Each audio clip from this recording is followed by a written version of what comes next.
Auto अथवा बस में ध्यान हटाकर गहने अथवा नकदी उड़ाने वाली महिला अपराधी हुड़केश्वर पुलिस के हाथ लगी है। पुलिस ने 2 आरोपियों को गिरफ्तार कर 1 लाख रुपए कीमत का मंगलसूत्र बरामद किया है। आरोपी पद्मा राहुल शेंडे तथा सुनीता सुनील लोंडे रहाटे नगर टोली अजनी है। हुड़केश्वर निवासी शोभा मनोहर पांडे 23 अप्रैल की शाम भतीजी की सगाई में शामिल होकर पति तथा ननद के साथ कामठी से नागपुर लौट रही थी। वह एसटी स्टैंड से ऑटो में सवार होकर घर जा रहे थे।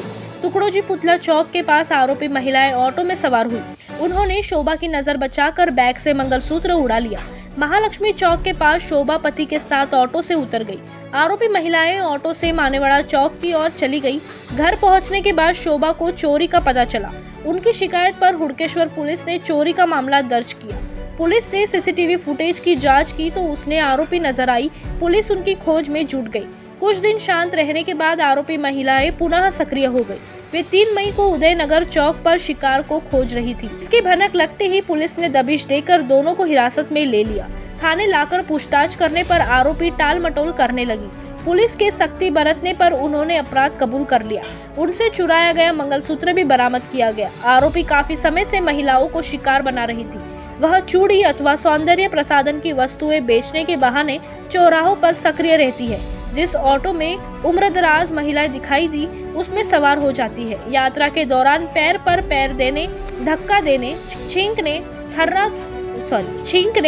खर्रा थूकने जैसे कृत्य कर शिकार का ध्यान विचलित करती है।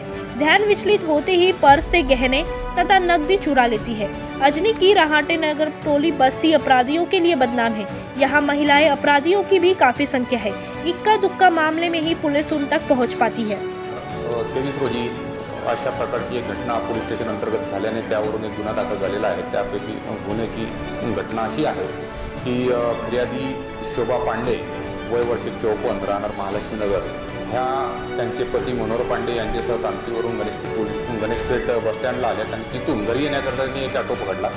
ऑटोमध्ये घराकडे येत असता त्या ऑटोमध्ये परत 2 महिला प्रवासी ह्या तुकडोजी पुतळा जो आहे या ठिकाणावरून बसल्या। त्या महिला बसत्या ऑटोमध्ये ह्या काहीतरी विक्षिप्त हरकती करत होत्या, परंतु फिर्यादी यांनी त्याकडे काही दुर्लक्ष केले, लक्ष दिले नाही आणि मानेवाडा चौकामध्ये फिर्यादी आणि त्यांचे पती उतरून घरी गेले। घरी गेल्यानंतर जेव्हा त्यांनी साहित्याची चाचपणी केली तर त्यांच्या पर्समध्ये असलेलं 3 तोळ्याचं मंगळसूत्र, ज्याची त्यावेळेच्या किमतीप्रमाणे एकूण 96,000 रुपये किंमत आहे, ते दिसून आलं नाही। तेव्हा त्यांना त्या महिलांच्या त्या ज्या हरकती आहेत त्यावर शंका आली आणि त्यांचं मंगळसूत्र चोरी गेलं असं त्यांच्या लक्षात आलं आणि त्यांनी पोलीस स्टेशनला येऊन रिपोर्ट दिली। त्यावरून पोलीस स्टेशनला गुन्हा दाखल करण्यात आला आणि सदर गुन्हा दाखल झाल्यानंतर माननीय पोलीस आयुक्त साहेब, त्याचप्रमाणे माननीय पोलीस उपायुक्त झोन साहेब आणि सहाय्यक पोलीस आयुक्त श्री बिरादार साहेब यांच्या मार्गदर्शनात पोलीस स्टेशनच्या तपास पथकाने सदर गुन्हा उघडकीस आणण्याचा प्रयत्न सुरू केले।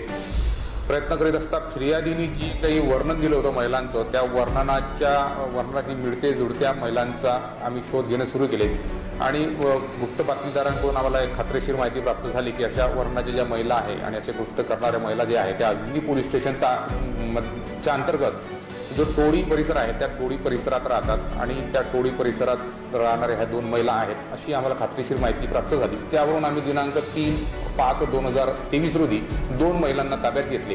ताब्यात घेतल्यानंतर त्यातली एक महिला जी आहे तिचं जेव्हा पार्श्वभूमी आम्ही चेक केली तर त्या गुन्ह्याची पार्श्वभूमी चेक केल्यानंतर त्या महिलेवर नागपूर शहरामध्ये लकडगंज सीताबर्डी इतवारी रेल्वे स्टेशन या ठिकाणी अशाच प्रकारे जे हातचलाकी करून दागिने काढून घेण्याचे गुन्हे दाखल असल्याचे आम्हाला निष्पन्न झाले।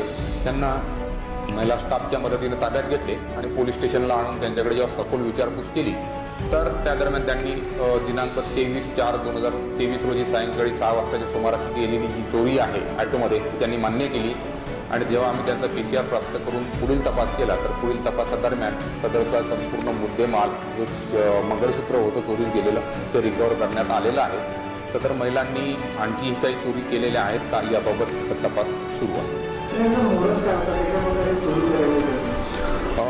यांची चोरीची मूळ अशी आहे की ह्या वेगवेगळ्या ठिकाणी जाऊन बांगड्या विकणे किंवा केसवण्या विकण्याचं काम करतात आणि जात असता बस किंवा ऑटो याचा ते वापर करतात जाण्याकरिता आणि जाते वेळेस 2 किंवा 3च्या टोळीनी असतात ह्या आणि पुढे बसलेले जे प्रवासी आहेत, विशेष करून महिला प्रवासी, त्या महिला प्रवाशांचं लक्ष विचलित करण्याकरता त्या महिलेच्या पायावर पाय देणे किंवा मुद्दा म्हणून त्यांना काहीतरी धक्का लावणे आणि त्यांचं लक्ष विचलित करणे आणि असं लक्ष विचलित झाल्यानंतर त्या तेवढ्या वेळेमध्ये हातचलाकी करून त्यांच्या पर्समध्ये किंवा बॅगमध्ये ठेवलेला मुद्देमाल पैसे असा रक्कम हे हस्तगत करतात अशी यांची